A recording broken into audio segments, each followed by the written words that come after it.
I get inspired by colonial buildings, by it's more or less something I can actually connect with, something that can actually bring out ideas.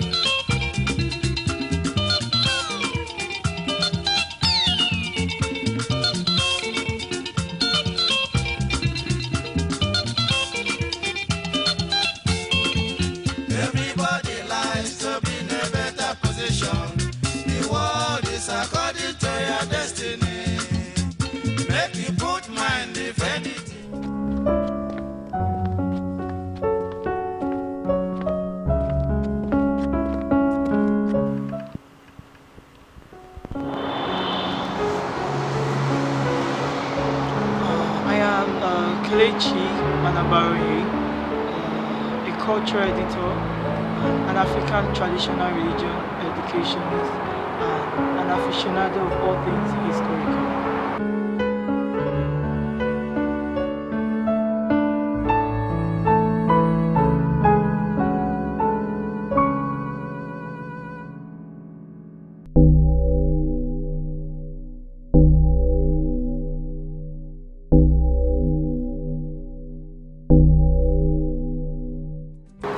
This is the old secretariat and the Federal Ministry of Justice building, constructed in 1895 with imported bricks, stamped with armorial bearings by the Quartermaster General of Britain, which appeared on all British government properties. And it's built in an E-shaped manner in honor of the then Governor General Sir Walter Egerton. The most imposing colonial structure that you can find on the island and then on the marina.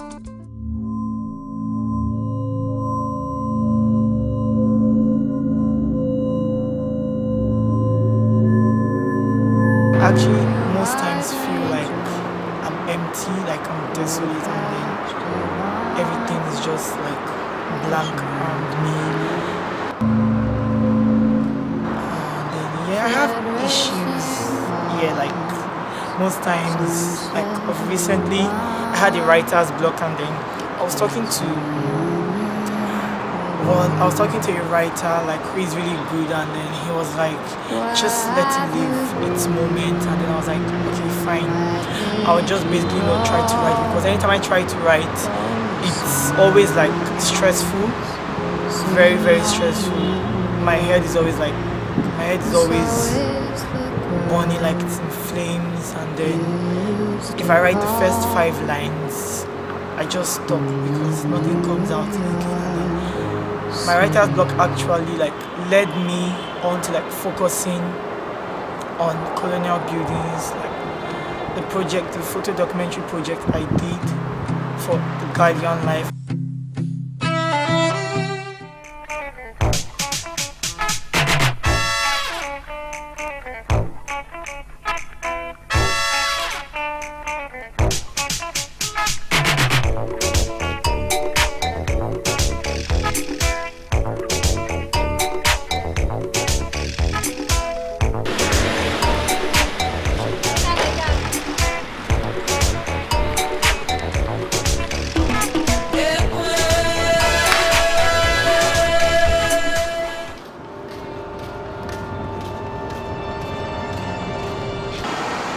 Well, we all go through a lot of pain, and then I'm not different from every other person. The most painful time so far is this year when I lost 2 friends.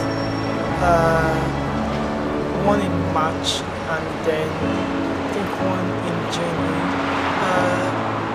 I used to have conversations with them, and then all of a sudden there was no conversation. Like we stopped talking, and then I felt maybe probably both of them were like having a hard time, or basically just out of social media for a while until I heard of their death.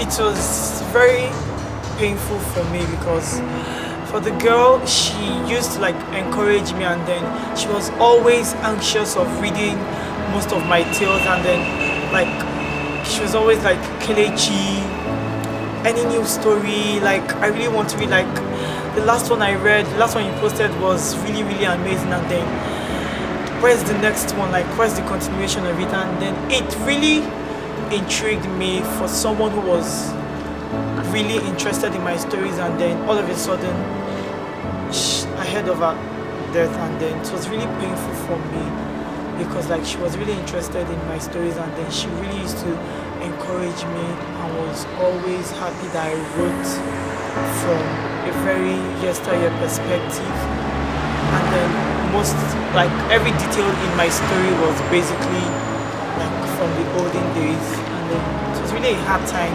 getting over her death.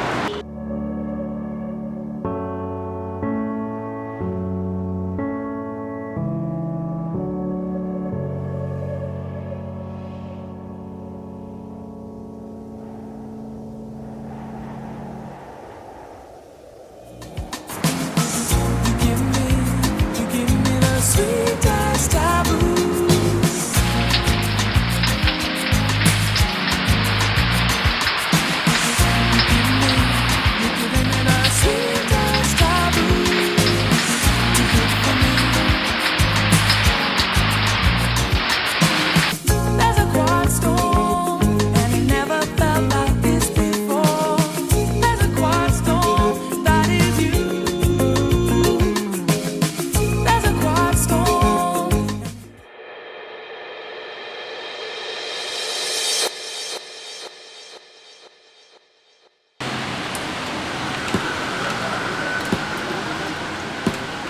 Um, for colonial buildings, over time, I think the government has actually like really not seen to the essential maintenance and preservation, like the old secretariat and then numerous number of them. I feel like with the government in partnership with private individuals, or essentially just the government, then if they look into it and see that these buildings actually have a very huge source of income through tourism, then I really think they should actually like look into preserving these buildings and then allowing for tourists to this site.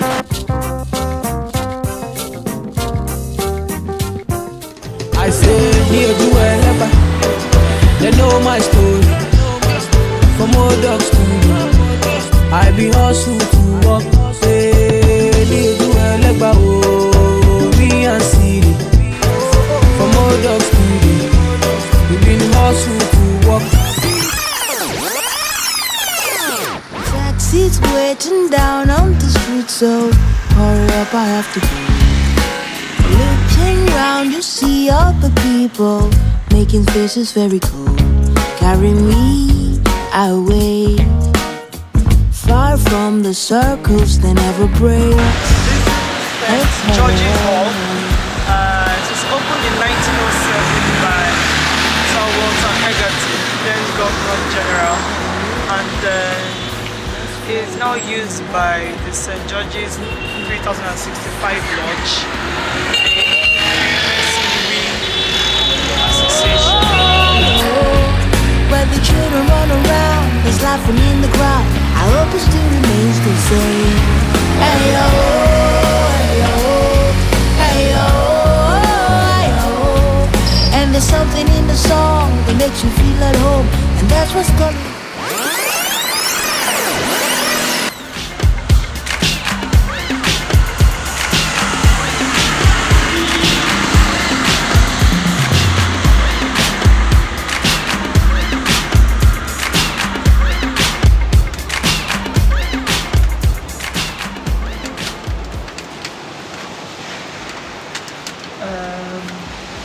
Basically, my source of happiness, I would say, is just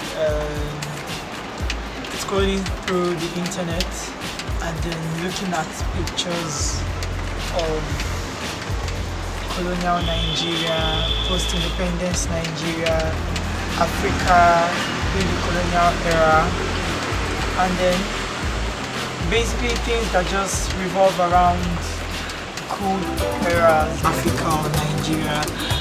And then these pictures of yesterday in Nigeria, like basically the foundation of my inspiration, because whenever I see these pictures and then the clothing worn by people in those days, it's like, it's more or less something I can actually connect with, something that can actually bring out ideas that I can just work with. Or yes, masquerades. I really do love masquerades. Masquerades are like the next thing for me. Like they really intrigue me. Masquerades across Nigeria, the Jele masquerade of Igbo land, the other masquerades across different states in Nigeria. I feel masquerades are an essential and eccentric work of art that have been in place in our society for like decades, centuries I should say, to come. And then we actually look down on these things, and then cultural festivals that might include masquerades.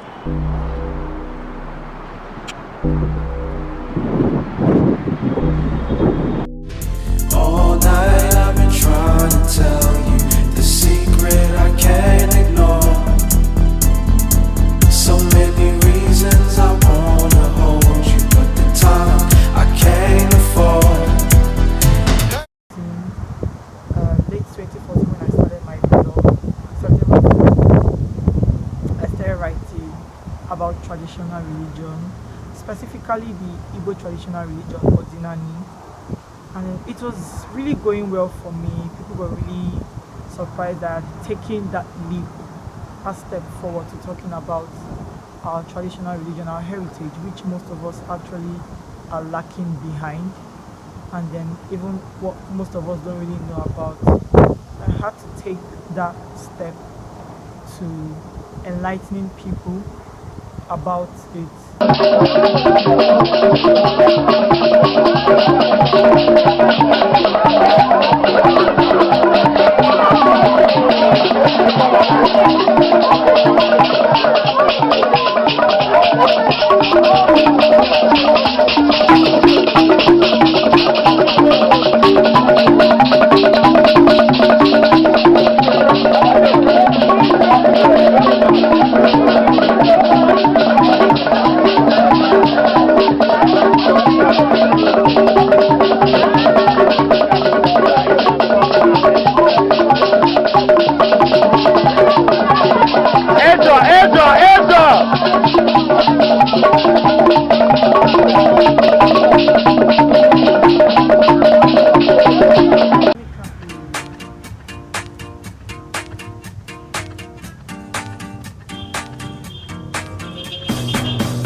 Woke up early this morning, left TV, cause life is short, do what you can to get to it. Work and repeat.